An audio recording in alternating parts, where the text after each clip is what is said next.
A terra é azul.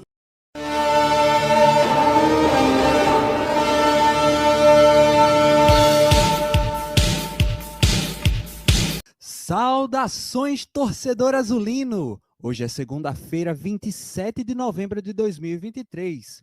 Tingindo a podosfera brasileira em alvianil, está no ar o seu miolo de pote, por enquanto quinzenal, e acredite se quiser, sobre os jogos, os bastidores e a história sendo escrita do mais amado, o mais maltratado, o mais estrelado, o campeão de Alagoas, o CSA.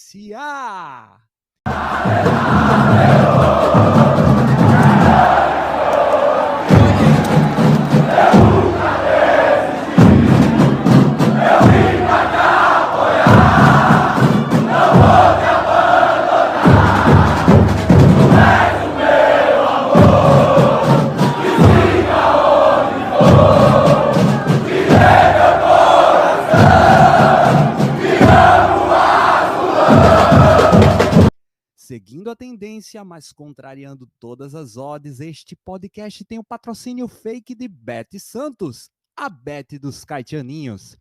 Aqui você aposta nas modalidades esportivas que não encontra em nenhuma outra bet. Arremesso de chinela, maratona de falatório e levantamento de grito. Faça já sua fezinha na Bet Santos. Alberto Tisbita. Eu sou Alberto Tisbita e nem de vermelho eu gosto. Como sempre, para carregar esse programa nas costas, eu conto com a sapiência, a sagacidade, a inutilidade do comentarista que te deixa de boca aberta. Marcos Santos. Salve, salve Alberto, muito bom dia, boa tarde, boa noite para todo mundo aí que tá ligadinho aí com a gente. O ano tá acabando, mas a gente segue trabalhando. É isso aí. E após um breve hiato aí causado por desventuras assim de técnica intestinal, logístico, litúrgico e psiquiátrico-financeira, estamos de volta fazendo alguns testes aqui. Deus sabe como está sendo difícil esses testes. Porque estamos tentando melhorar aqui os equipamentos, os programas que a gente usa para gravação, para fazer um conteúdo de qualidade aí para vocês que vocês merecem, né? Para começar a temporada de 2024 já com gosto de gás. Por isso a gente está fazendo algumas mudanças aí. Desculpem-nos os transtornos. Mas diante disso eu quero ir direto para o que interessa, porque aqui tanto no software quanto no hardware a terra é azul.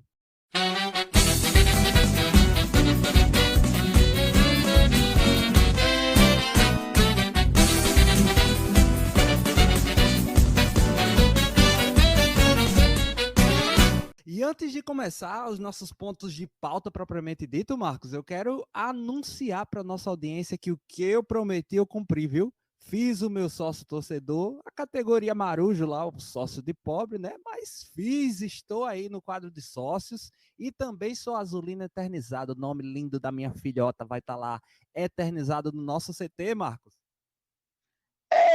Alberto, você fez o que deveria ser a obrigação de todo torcedor azulino, que deveria estar ali contribuindo para o clube. Agora não vamos chamar de sócio de pobre, vamos chamar daquele sócio mais acessível, o sócio de entrada, para não causar problemas assim de cunhos processuais, né, Alberto? Mas todo torcedor deveria fazer o seu sócio, né? É muito importante para o clube. Eu sei que nessa fase aí do ano a gente ficou de férias mais cedo.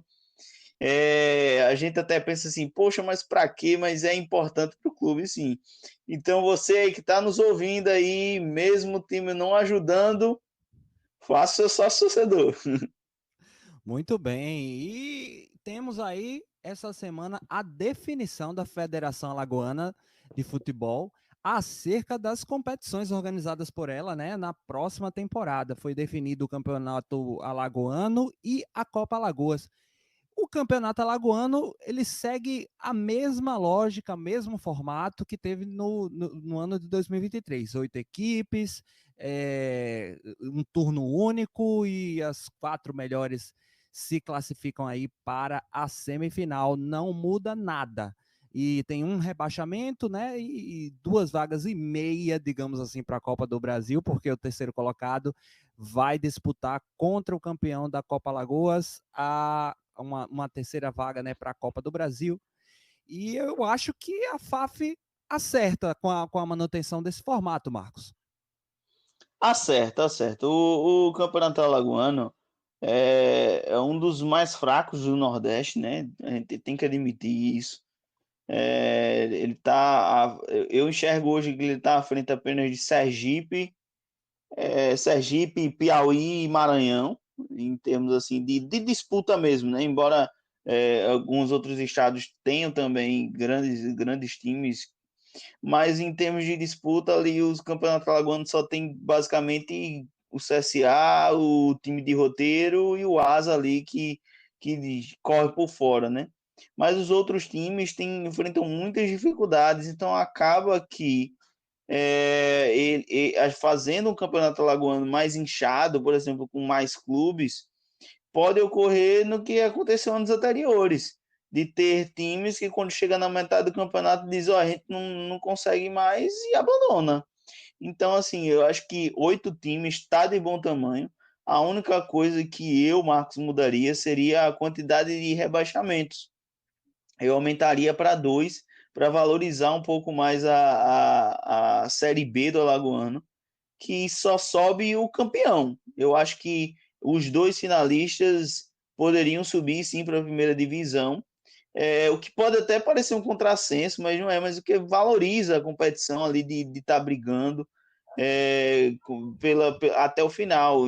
Embora os 2 finalistas já estejam classificados, todo time quer se sagrar campeão, mesmo sendo da segunda divisão.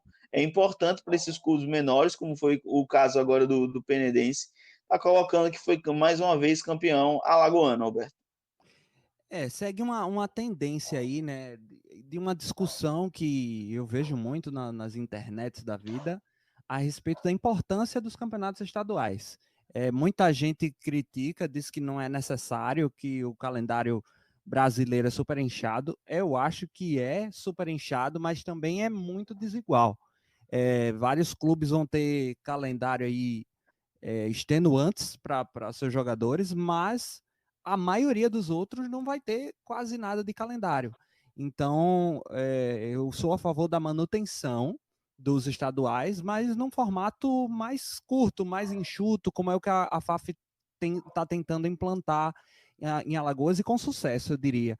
Mas eu ainda iria além, né? Eu acho que seria um terreno fértil assim, para a gente estar fomentando o desenvolvimento de jogadores, se nos estaduais, digamos, fosse obrigatório que os times jogassem, digamos, com a metade do plantel sendo composto de jogadores da base. Aí você conseguiria, de fato, dar uma cara local para os times que disputam estadual, Marcos. Não, eu não vou por aí não. Acho que não é o que é feito nas outras competições, assim. E o patrocinador, ele quer ver o melhor de cada elenco. A FAF já tem as categorias sub-20, sub-17, sub-15. Então a FAF já faz um trabalho de base que os caras da base eles jogam praticamente o ano inteiro, né? O Campeonato Alagoano sub-20 acabou, acho que tem 1 mês e meio para 2, o sub-17 acabou mês passado, então assim, tem campeonato e o patrocinador, quando ele quer, por exemplo, a Band, que é que patrocina aqui o campeonato alagoano, o nosso campeonato alagoano, ela não tem, desvaloriza o campeonato, assim, vai jogar o CSA e CRB, o clássico das multidões, e aí vai jogar o CSA com metade do sub-20, o CRB com metade do sub-20, e aí eu acho que fica desinteressante até para o patrocinador você querer vender o seu produto e justificar dessa forma. Acho que não iria. Eu, Marcos, não vejo a necessidade de fazer isso. Olha, eu respeito a sua opinião, mas a sua opinião é burra, cara. Não é assim que se faz. A gente precisa desenvolver novos jogadores. Mas, assim, falando de times mesclados, é uma estratégia que o próprio CSA já anunciou. Marlon Araújo, em entrevista, disse essa semana que vai usar essa estratégia de mesclar o time na Copa Alagoas. Esse ano teve uma importância além do que devia, né? Porque o CSA foi prematuramente eliminado do Campeonato Alagoano.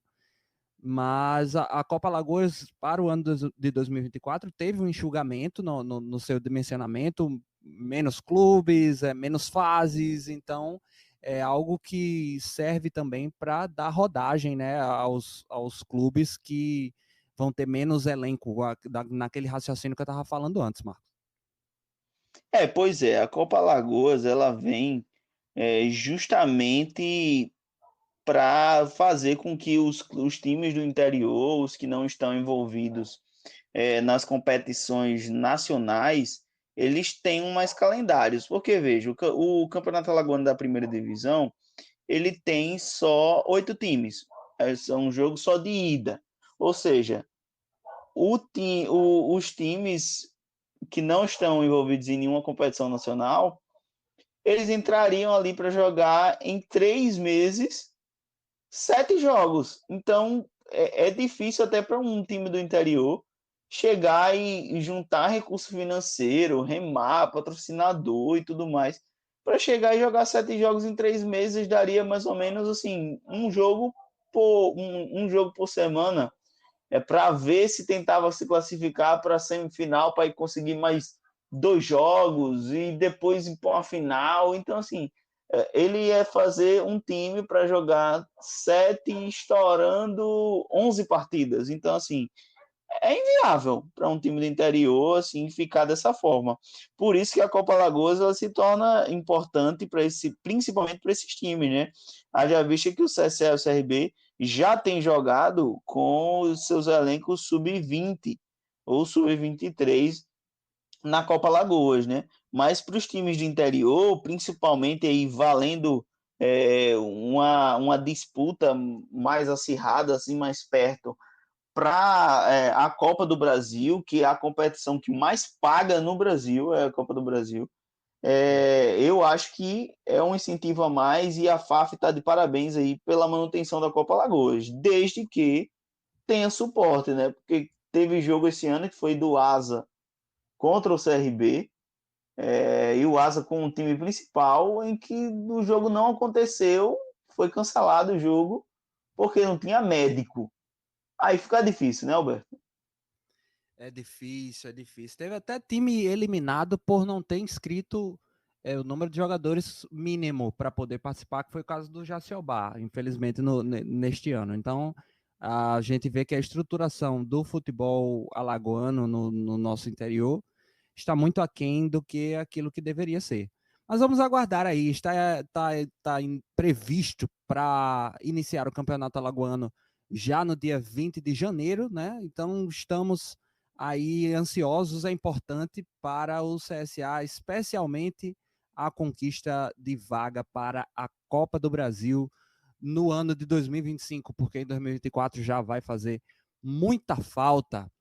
Agora, tivemos também, Marcos, no último sábado, aquela rodada final de vários jogos, assim, todos os jogos simultâneos, para fechamento da segunda divisão do Brasileirão. Tivemos aí a confirmação, aliás, o fechamento daqueles times que estariam lutando pelo acesso ou lutando contra o rebaixamento. E tivemos aí os times que ganharam, né, o acesso para a primeira divisão: o Vitória, o Juventude, o Criciúma e o Atlético Goianiense. Juventude e Atlético de Goiás conquistando na última rodada, né? Esses resultados te surpreendem, Marcos? Eu acho que dos 4 que subiram, o único que me surpreende é o Criciúma, porque sempre foi um time aquele time que nem fede nem cheira ali na Série B, né? Sempre ficava ali mais ou menos naquele bolo do meio de tabela, que não brigava por grandes coisas, não tinha grandes pretensões, não chegava perto de subir, mas também não passava perrengue de risco de cair. Até ano passado eles estavam disputando a Série B do Campeonato Brasileiro e disputando a Série B do Campeonato Catarinense, brigando para subir também. Uhum. Então, teve toda essa questão aí com o Criciúma. Então, eles conquistarem o acesso esse ano, realmente me surpreendeu a questão do Criciúma. Mas olhando para o retrato final, eu acho que desses times, o único que realmente no começo da temporada você apontava, não, esse time esse briga para subir, é o Atlético de Goiás, que caiu, né, veio da Série A no passado, e que ano passado também brigou forte na Sul-Americana, então era um time que você olhava e dizia, não, realmente o Atlético de Goiás tem tudo para subir. Mas tirando ele, os outros, assim, que você olhava e dizer, não, realmente vai brigar pelo acesso, vai subir, é o Sport que terminou em sétimo, mesmo assim, um ponto atrás da zona de classificação. O Sport teve uma época que brigou com o Vitória ali para ver se, pela questão da liderança, foi, salvo engano, o time que mais rodadas passou dentro do G4 nessa Série B e não conquistou o acesso. Então, assim, o Sport ali, a leoa da ilha, né, brigou até o final, chegou até um momento ali, tá classificado para a Série A, mas acabou ficando morrendo na praia, né? Tirando eles, o Ceará também, que é o maior elenco assim, em termos de financiamento, de investimento da Série B, e passou também muito longe de brigar, ficando só em 11º lugar com 50 pontos, muito atrás da disputa do acesso. Então, assim, o que me surpreende é o Criciúma, mas assim, o Vitória, apesar de ter vindo da Série C, é um grande time. Eu não esperava que ele sobrasse tanto. Acho que ninguém esperava que sobrasse tanto. O Vitória só Nadando em teve. dinheiro, Vitória. Pois é, só teve uma leve oscilação ali, mas agarrou a primeira colocação e não teve sustos. Na realidade, o Vitória não teve sustos ao longo da Série B. Não digo nem para sair da zona de classificação, mas não teve sustos para não ser de fato o campeão, como foi com algumas rodadas de antecedência. É. Agora, falando de bom desempenho, cara, Cagliari voando, voando no Juventude, marcando gols, sendo importante, e de fato se destacando por lá. Parabéns para o Cagliari, fazendo um trabalho incrível, cara. Agora, falando, tu falaste aí de esporte, eu conversando com meu amigo Flávio, um abraço para você, Flávio, faz parte da nossa audiência aqui, ele é torcedor do esporte, mas acompanha o nosso podcast. Eu disse para ele algo que, da minha percepção, que essa Série B de 2023 foi, acho que a mais fácil, vou botar aqui aspas e muitas aspas, dos últimos anos, se a gente for buscar aí 2, 3 anos atrás, em termos de folhas, de camisa de peso, né, disputando a Série B. Nós vemos aí nos últimos anos, ano passado, cara, foi acho que a mais difícil de todos os tempos, assim, dos pontos corridos. Grêmio, Vasco, Cruzeiro voando, enquanto que neste ano, apesar de a pontuação ter sido maior, a nota de corte, mas a nota de corte, a pontuação de corte de acesso, mas eu diria que o conjunto das folhas salariais da Série B este ano parece ter sido bem abaixo daquilo que foi nos últimos 2 anos, Marcos. Foi mais ou menos assim, como se a Série B fosse presidida pelo Rafael Tenório, que todo início de ano diz que o elenco tem que ser 30% a menos do que o que foi o ano anterior. Mas se você for olhar por peso de camisa, realmente teve essa diferença, né? A gente vinha de anos, assim, desde que o Cruzeiro caiu junto com o CSA em 2019, a gente vê anos com Cruzeiro, Botafogo, Grêmio, Vasco. Então, o Vasco passando 2 anos, o Cruzeiro passando 3 anos. Então, eram grandes camisas que estavam aqui na Série B. E aí, ele acabou sendo uma Série B mais acessível, mas foi disputada até o final. A gente vê do oitavo colocado para cima, uma diferença só de 3 pontos. Do oitavo para o quarto colocado, só 3 pontos. E foi justamente o Vila Nova que deu essa pipocada ali no final do campeonato e acabou ficando de fora, né? Cara, Mas disputa ali até o final, assim, né? Realmente não teve grandes clubes, tanto é que eu acho que esses que subiram são fortíssimos candidatos a caírem. Pelo menos o Juventude e o Criciúma são fortíssimos candidatos a caírem no ano que vem. Mas teve disputa, né? Teve uma emoçãozinha até o final. olha, Marcos, a Série B é uma competição tão difícil, mas tão difícil, que jamais na história um time conseguiu ser campeão da Série B 2 anos consecutivos. Nunca. Foi Pode nada. consultar. Foi. Pode consultar. Aí eu fiz uma pesquisa. Nunca aconteceu de um time ganhar a Série B 2 anos seguidos. É muito difícil. Pois é. Mas quem ficou de fora mais uma vez na porta foi o nosso querido Moza Santos, nosso galego do veneno. Por 2 anos seguidos, 20 e 21, bateu na trave com o CSA. E agora em 23 ficou a 1 ponto do G4 com o Mirassol. Uma pena, eu realmente torço pelo sucesso do Moza, é um profissional que eu admiro, Marcos. Ele fez um excelente trabalho no Mirassol, para variar, né? Um excelente treinador. Merece melhor sorte, né? Ele esse ano, se não me engano, ele foi campeão goiano também com o Atlético Goianiense do estadual. Merece a melhor sorte, né? Quem tá lá no Mirassol também é o Gabriel, que jogou aqui bons anos, vestiu bem a camisa do CSA. Mesmo tendo um físico assim, não muito aesthetic ali, parecia que era um jogador de 15 anos, em físico, um mago seco, parecendo as pernas parecendo uma tabica, mas honrou a camisa do Azulão enquanto esteve aqui em Alagoas. E tá merecendo sim uma melhor sorte o nosso galego do veneno. É verdade, é verdade. Falar de físico aí, eu lembrei de um comentarista aqui de Recife, comentando algum jogo quando o Didira estava jogando aqui no Santa Cruz. E ele disse: o Didira é muito velho, deve ter uns 40 anos e tal. Aí depois foi olhar nas estatísticas lá, no scout dele, ele disse: não, o Didira não é tão velho assim, não, é até novo, é a lataria que tá meio avariada. Nosso grande Iniesta do Nordeste, grande Didira. É verdade. Mas na parte de baixo da tabela, Marcos, o ABC já estava rebaixado, Londrina também já havia sido rebaixado, mas havia uma disputa ali para ver quem ia escapar entre Tombense, Sampaio Corrêa, Ponte Preta e Chapecoense. No fim das contas, foram rebaixados Tombense e Sampaio Corrêa, cara. Eles já vão fazer parte da equipe, aliás, da formação da Série C, né, dos times que vão compor a Série C, que vão enfrentar o CSA no ano que vem.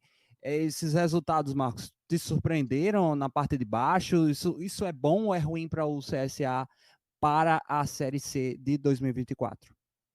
Não tem muitas surpresas, né? Desses que aí, eu acho que o único que pelos outros anos brigou sempre na parte de cima e foi uma tristeza até por ser nordestino, é o Sampaio, né? Que eu acho que é a única pedreira que vem aí dessa Série B para a Série C no ano que vem. Mas todos os outros também, Londrina, ABC, ABC, apesar de estar virando uma SAF, né, de estar aí com um projeto de venda para virar SAF, são times que são no máximo no mesmo patamar do CSA, né? Só o Sampaio, que pelo retrospecto, eu acho, reputo o Sampaio para o ano como sendo um dos principais times para a questão de acesso, né? Mas os outros, assim, me causaria nenhum leve temor, assim, na questão dos enfrentamentos ano que vem, né? O ABC mesmo passou longe de brigar, não é nem para ficar sair da zona de rebaixamento, ele passou longe de brigar para sair da lanterna. Ele só veio dar. Quem olha o retrato final agora aí, que ele ficou só 3 pontos atrás do Londrina, muito graças a incentivo que rolou aí no final, que ele conquistou um empate e 2 vitórias nesses últimos jogos, né? Mas o ABC foi uma completa negação essa temporada. Cara, eu assisti os melhores momentos do jogo do ABC contra o Vila Nova. Vila Nova dependendo só de si para sacramentar a sua classificação para a Série A, seu acesso. O que o ABC jogou de bola, meu amigo, se jogasse metade daquilo no restante dos jogos, tinha se classificado para a Série A, porque jogaram voando com a raça que você não imagina. E eu assisti uma transmissão justamente da torcida do Vila Nova, né? Colocando lá o jogo do acesso e tal, e veio o ABC e fez aquele papel ali fantástico, sensacional, o que rolou de mala branca, de mala azul, de mala vermelha, amarela, verde, não tá no gibi, mano.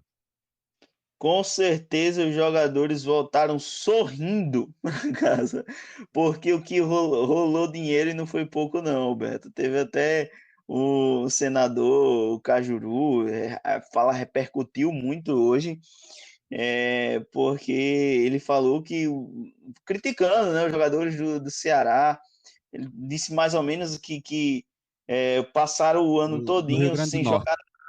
Isso, é de Ceará, perdão. Os jogadores do ABC. Eu olhei para o escudo, pensei no Ceará. Mas ele falou que os jogadores do ABC não jogaram nada o ano todo. Cara, rebaixaram o time. E aí, no último jogo, jogou aí parecendo que era a final de Copa do Mundo, Argentina e França lá. Porque iam ganhar 200 mil cada. Eu acho que deu uma leve inflacionada, assim, 200 mil para cada. Mas rolou dinheiro e não foi pouco, não, né? As conversas de bastidores aí é que o Atlético Goianiense, até por estar na disputa e por ser rival do Vila, né? Colocou uma mala branca de 600 mil reais. E se eu não me engano, ou foi o Juventude ou foi o Novo Horizontino, não lembro qual foi desses dois times. E tinha colocado mais 400 mil reais de incentivo aí para os jogadores do ABC. Ou seja, de dois times que estavam na disputa, fora os outros, né, que eram muitos que estavam na disputa, já rolou aí um incentivo de 1 milhãozinho de reais para os jogadores do ABC, que jogaram como nunca e conseguiram essa vitória e agora vão voltar para casa de carro zero, Alberto, porque o dinheiro vai conta. Eu acho que só quem não ganha nada é aquele time de vermelho, cara. Porque nem nessa Série B desse ano, se ele não subiu esse ano, não sobe mais nunca na vida. Não tem ambição, né? Time sem ambição é desse jeito. Agora, seguinte, já engatilhando assim, para a gente começar a pensar na Série C 2024, eu acho que foi melhor para o CSA ter caído Tombense e Sampaio, apesar da minha simpatia pelo Sampaio, eu acho que teria sido muito pior se caísse, se a gente tivesse que enfrentar no ano que vem Ponte Preta e Chapecoense, que são times mais bem estruturados, melhores estruturados para a gente pegar no ano que vem. O que é que a gente vai ter de novidade? Além desses 4 times aí que a gente já citou, que desceram da Série B para C, tivemos os times que subiram da Série D, né? O Ferroviário, Ferroviária, Caxias e Atlético, completando aí o grupo dos 8 novos integrantes da Série C 2024. E aí eu fico pensando, em 2024, a terceirona vai ser mais fácil ou mais difícil do que foi esse ano, Marcos? Não, eu acho que vai ser mais ou menos ali no mesmo patamar. Se a gente for olhar dos times que caíram, como eu disse, só o Sampaio é que eu considero assim que é um grande time para a divisão. Mas desses times aí que subiram mesmo, Roberto, pelo amor de Deus, né? Ferroviário, Ferroviária de São Paulo também, Caxias, assim, com todo respeito aos torcedores dos times, também ao clube em si, mas são times que hoje estão numa prateleira abaixo do que a do CSA. Então, eu espero, porque esse ano foi bem frustrante, mas eu espero que o CSA não tenha dificuldades contra esses times, né? Atlético, até anos atrás ninguém nem sabia que existia esse time em Minas Gerais. O Caxias é mais tradicional, Ferroviário, que a gente já conhece, Ferroviária e tal, mas são times que hoje estão abaixo de uma prateleira, abaixo do CSA. Então, eu espero não passar sufoco com esses times, espero ter bons jogos contra Tombense, Londrina e ABC, e realmente o jogo difícil que vai rolar vai ser contra o Sampaio, que aí sim, pelo histórico recente do Sampaio, que vai ser um jogo mais difícil, um pouco mais pegado, por assim dizer, Alberto. Pensando no próximo ano, né, a gente já vê a movimentação e o que está pegando na torcida agora, o tema do momento, é exatamente a montagem do elenco. Temos aí uma nova filosofia de comunicação do clube. Eu estou gostando da comunicação como está sendo feita. Após o anúncio do técnico, foi dito quais eram as características que se estava buscando no elenco. E até agora os anúncios que foram feitos parecem condizer com o estilo de jogo que o treinador desse que vai querer, que o Marlon e o Alarcon falaram que vão priorizar, que é exatamente a intensidade, né? Especialmente na transição entre os setores do campo, recomposição rápida, apoio para a ofensividade. E a equipe que está sendo anunciada tem uma característica muito forte de ter uma média de idade bem baixa, se a gente for comparar com as nossas equipes deste ano, dos últimos 2 anos, que sempre tinha algum medalhão, assim, tinha sempre jogadores mais rodados, e desta vez está sendo priorizada a intensidade, a juventude, e a equipe sendo montada aí, Marcos. O que é que você viu aí desses nomes que já foram anunciados? O que é que você está achando dessa média de idade assim tão baixa Merda para. não! Calma aí, calma aí, calma aí. Essa média de idade tão baixa para a montagem do clube para o ano que vem. Alberto, não estou gostando não, velho. Eu confesso a você que eu estou com o pé atrás com relação à montagem desse elenco. Por quê? Pelo perfil de contratações, a gente já teve até agora alguns jogadores anunciados, o Fernando Castro, Michel Custódio, Pedro Favela, o Esquilo, Marquinhos, Caio Vitor, Gustavo Xuxa, Elon Martins e o Kevin, fora os jogadores que subiram da base e os outros que já estavam aqui, se não me engano subiram 4 da base, mais uns 3 que já estavam aqui, que já tinham contrato com o clube. São jogadores com a média de idade muito baixa, tirando o Xuxa e, agora fugiu o nome, mas tirando o Xuxa, que já tem um pouco mais de idade, mas o restante das contratações são jogadores de 22, 21, estourando 24 anos ali. Praticamente um time aspirante sub-23, né? Então, eu fico com o pé atrás, não é nem pela questão assim, da entrega, um time de muita movimentação, isso eu espero realmente que tenha, mas é mais preocupado assim, no final do campeonato, um time brigando assim, na hora da onça beber água, Hum. se o time vai ter cancha para suportar a pressão ali no final do campeonato para conseguir a classificação, para brigar pelo título. Então eu fico com o pé atrás em relação a isso, né? Não tenho muito o que dizer dos jogadores, até porque a maioria eu de fato desconheço. A gente vê alguns que estão vindo do Volta Redonda, até pelo treinador, porque o É, CSA já tem 2 finais, assim, logo no começo do ano, já estreia no dia 7 contra o Iguatu, e tem que vencer. Então, tem uns jogadores que estão vindo de lá, mas me preocupa a média de idade, justamente na hora assim do vamos ver, Alberto. Eu fico com o pé atrás.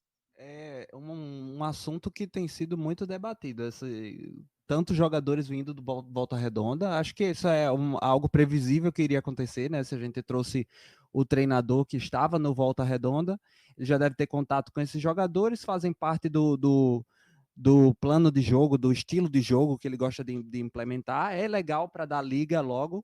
É, mas assim, muitos torcedores estão vendo com maus olhos. Ah, mas para que tá trazendo esse povo todo do Volta Redonda? Vai montar de novo o time do Volta Redonda aqui em Maceió? Não faz sentido. Mas a campanha do Volta Redonda esse ano foi uma campanha de acesso, né? Acho que faltou sorte para o Volta Redonda, porque se eles tivessem, por exemplo, caído no outro grupo da segunda fase da Série C, com certeza teriam. A pontuação que fizeram foi pontuação para acesso. No outro grupo, o Operário subiu com menos pontos do que o Volta Redonda fez. Então, é algo que particularmente não me preocupa, essa leva de jogadores do Volta Redonda, Marcos. E você? Não, vou fazer o Volta Redonda Alagoas. Não, brincadeira. Brincadeiras à parte, eu acho natural. Por isso que você já citou, já o treinador já conhece como trabalha, não teria tanto essa preocupação assim com conhecer o jogador, já sabe o que é que ele pode render. E voltando a citar, o CSA, dia 7 de janeiro, já tem um jogo importantíssimo contra o Iguatu aqui em Maceió, que só a vitória interessa. Não tem a opção de negociar. No máximo, tem que ter ali de 1-0, feio, mas no máximo a gente sofrer ali nos pênaltis, como foi esse ano, mas tem que passar, porque já que o CSA não tem a Copa do Brasil esse ano, que é a competição que praticamente garante financeiramente o primeiro semestre do CSA, vai ter que buscar essa classificação na Copa do Nordeste, porque as cotas de premiação do Campeonato Alagoano são muito baixas. São muito baixas, então tem que passar pelo Iguatu, tem que passar pelo próximo adversário que vier, são duas seletivas, e não tem a possibilidade de negociar. E como vai ter pouco tempo de preparação, é natural que se peguem jogadores do Volta Redonda, né? E não são qualquer jogadores, né? Os jogadores que tiveram um certo destaque até na competição da Série C. Então, apesar de estar com o pé atrás, assim, com relação à média de idade, eu acho que as contratações são coerentes, né? Até dentro das especulações que se tem. Tem que se especulado o Ian do Sampaio Correia, mas a gente sabe que caiu, o Ian é daqui de Maceió, né? Então até facilitaria, porque o Sampaio, o CSA estaria mais ou menos na mesma divisão. Mas a gente está falando de um cara que foi o Ian, que marcou, que foi um dos artilheiros da Série B com vários gols, marcou vários gols ali, apesar do rebaixamento do Sampaio Corrêa, né? Então é natural que se tenha dificuldade, porque o CSA não tem dinheiro e vai ter que contar com uma lábia muito boa dos diretores, né? O Marlon e o Alarcon, para estar aí convencendo pelo projeto, né? Agora Ian quer ver. não, perdão, só Hum. para ir. Ian não, é Ítalo, ele jogava no Sampaio Corrêa, terminou com 13 gols, vice-artilheiro da série B. Agora quer ver você, numa tacada só, resolver esse problema de média de idade muito baixa do elenco? Contrata Ciel. Pronto, a média passa de 25 para 35 instantaneamente. Eu acho que ainda dá para botar uns 37, né? Mas o Ciel ainda chegou até a ser especulado aqui no começo do ano, mas o Rafael não gostou por conta da idade, né? Mas meio que calou a boca de todo mundo, né? O É Ciel verdade. já tem uns 49 mil anos ali, mas marcou muitos gols aí pelo Ferroviário esse ano. Só na série D, quando jogou, ele marcou 12 gols em 14 partidas, né? Então, você mostrou que ele realmente fez um ano excelente, Alberto. Foi mesmo. Aí eu falo assim, eu tiro onda, mas o cara foi decisivo e teria sido, de fato, uma boa contribuição para a nossa temporada deste ano, se tivesse vindo, né?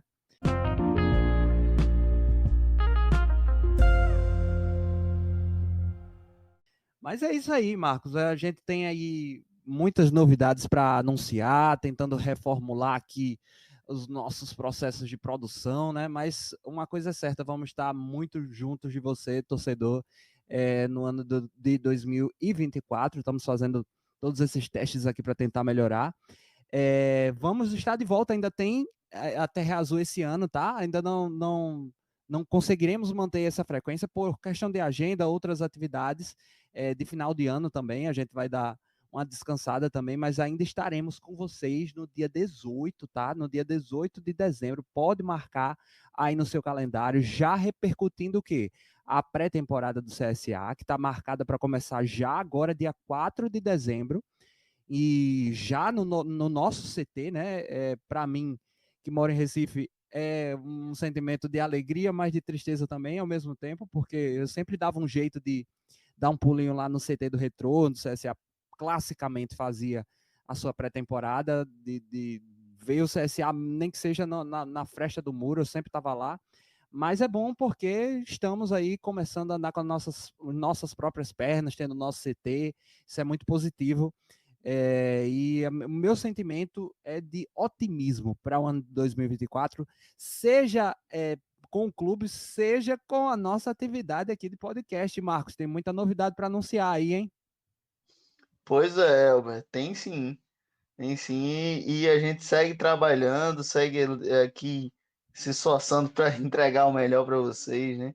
Como o Humberto já disse aí no início do episódio, esse episódio foi bastante trabalhoso para se fazer, mas enquanto houver CSA, a gente está por aqui, se informando, buscando aí para deixar você devidamente desinformado do que acontece aqui no CSA.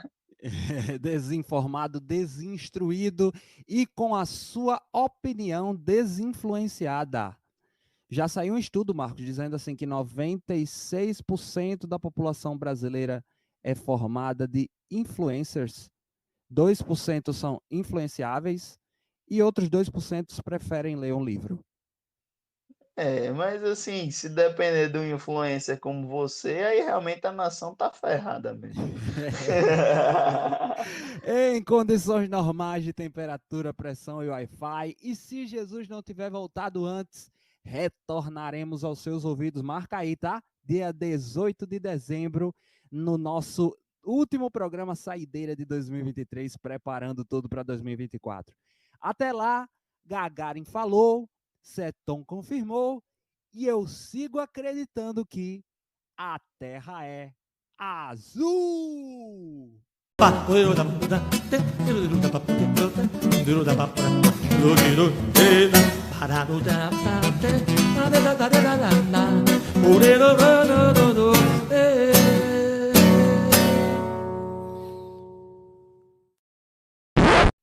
Mas me diz uma coisa, Marco, no Maracanã, assim, na frente de um monte de argentino ensandecido, você vai de soco ou você vai de voadora na caixa dos peitos? É isso, rapaz. Eu sou da paz, eu tenho Jesus no meu coração, rapaz. Só xingaria mentalmente. Mas que mereceram apanhar, mereceram sim. O Didira tem 35 anos, viu? Olha aí, só a lataria que tá variada.